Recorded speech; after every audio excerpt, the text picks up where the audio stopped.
امرك يا فندم. بقول لك استاذ محمد، كلمت محمد كامل بتاع بير شويري؟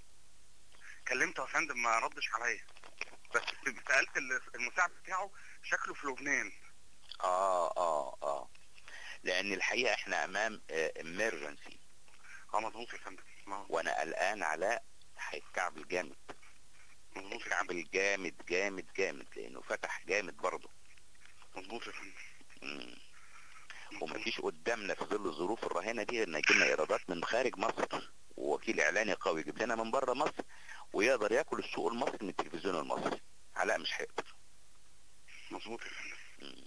ونشوف علاء هنقف جنبه طبعا، بس هنقف جنبه، مش هسيبه يقع طبعا. هنقف جنبه جدا جدا جدا في كل شيء، بس يعني دلوقتي هو علاء يا عيني متلخبط. طبعا عارف الفجر عادل حموده بيقولوا انه شيكاته بترجع كلها لعادل حموده. كلام فارغ يعني. والله هو عنده الفجر مضى خلاص كان كان مضى الفجر وشيكاته بتقع وبتاع، وبعدين بيقول لي فتوح الشاذلي انا دلوقتي مش واثق فيه عايز اغيره. ففتوح بيكلمني قلت له علاء ده من اشرف الوكلاء الاعلاميين في مصر. ربنا يبارك في حضرتك يا فندم. هو من اشرفهم الحقيقه، هو من اشرفهم. هو عنده شركاء الحقيقه ايديهم في الماء البارده. يعني شركاء لما هو هيقع ما هو كمان هيقعوا الاغبياء دول. انا كلمت جايبينه لما يقع. انا عارف اصلا ما عندهمش دم. مظبوط. بارد، فهيسيبوه لحد ما يقع يقوموا له طب خد اهو. لكن لما يعرفوا ان الحياه هتسيبهم هيجروا جري زي الكلاب. انا الحقيقه ما رضيتش اقول له يعني لما كان الراجل ده يرد عليا يعني هو لما لا ما تقولش العلاء خالص او بتاع، بس هو في لبنان. فقلت لهم جاي امتى؟ قالوا لي على اول الاسبوع. ما اعرفش بقى حضرتك، هحاول اكلمه تاني كمان شويه كده. قلت هكلمه بالليل وخليت اخوه اللي هو اخوه شقيق اللي هو المساعد بتاعه عارفه اللي هو التخين كده شويه مش فاكر اسمه ايه كده. أيوة. فبرضه ما ردش عليه. فسالنا قالوا لنا في لبنان.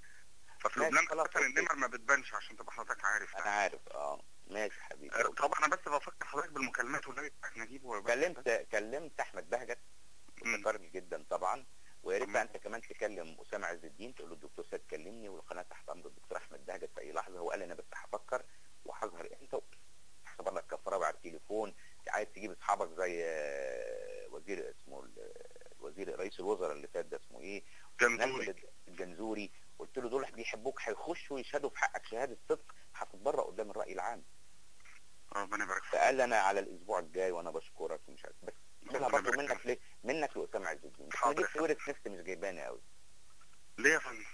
اصل هقول له مبادره هيقول لي ندخل بقى البلدعي وندخل مش عارف ايه. اقول لحضرتك حاجه عشان خاطر مصر دخل البلدعي بعد اذنك يا فندم. ماشي. ومعلش اليومين دول حضرتك افتح على كل الناس. ماشي. انا النهارده بفكر والله العظيم حضرتك ما تعرف انا بفكر ايه في الحكايه. برافو عليك. خلاص هكلمه. انا جه في بالي بس لما اشوف حضرتك بقى بالبيت يعني لدرجه ان انا قلت لحضرتك كنت عايز اقول لحضرتك نفتح على ابراهيم عيسى. والله بس افتح عليه ازاي؟ انا موافق بس افتح عليه ازاي؟ اخلي احمد عصام فهمي بيجيني احمد عصام من خلالك انت بس. ايه راي حضرتك؟ وتبقى مبادره مني انا. مبادره مني انا هقول واقعد معاه واقول له انا عايز اعرف الراجل ده عمل فيك ايه بس. طيب ايه راي حضرتك؟ هو انت انا موافق خلاص يا فندم. او النبي كلم دلوقتي والنبي سويه. وحتى لو قال ندخل البلدعي ندخل البلدعي. خلاص اليومين دول لو النبي يا فندم عايزين نفتح على كل مصر حضرتك فاهمني. والنبي يا فندم عشان برافو عليك. ربنا يبارك في حضرتك. كتر خيرك.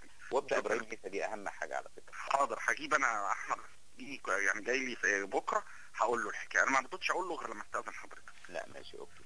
كتر خيرك يا فندم. شكرا يا فندم. ربنا يخليك.